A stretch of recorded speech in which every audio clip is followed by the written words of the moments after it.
उषादेवी श्रीकृष्ण जाधव, गाव पुसेगाव. माझा अनुभव तर सगळ्यात मोठा आहे. माझं वय आहे आता 66.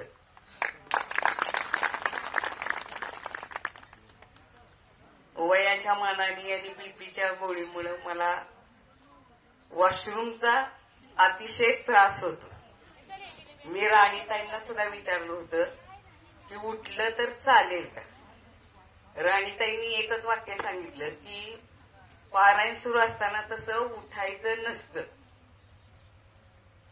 आता येताना स्वामींना तेवढं साकडं घातलं तर बसायचं का नाही बसायचं का नाही असं करत म्हणजे स्वामींना म्हणलं तुम्ही जर मला माझ्या प्रॉब्लेम मध्ये जर हे करत असाल मदत तरच मी बसते.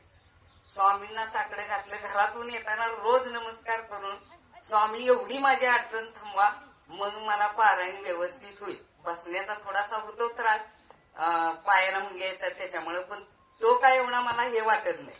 आणि खरोखरच आज 4 दिवस झाले मला अजिबात ही वॉशरूमचा त्रास मध्ये उठण्याची वेळ आलेली नाही. आणि स्वामींची कृपा आणि दत्त महाराजांची कृपा आणि आगाध आहे त्यांची लीला. असं सर्व भक्तांच्या पाठीमागं स्वामी महाराजांनी राहावं ही स्वामींच्या चरणी माझी प्रार्थना. श्री स्वामी समर्थ. बघा म्हणजे काय असतं ऍक्च्युली आपण जेव्हा घरातून निघतो पारायणाला बसायला की माझ्याकडून महाराज ह्या गोष्टी आहेत आणि माझ्याकडून पारायणाला होईल का पारायण, कारण माझा हा प्रॉब्लेम आहे माझा तो प्रॉब्लेम आहे. हे आल्यानंतर महाराजांना सांगितल्यानंतर स्वामी सर्वांची हाक ऐकतात. काय अजून कोणाला सांगायचंय का? ताई या.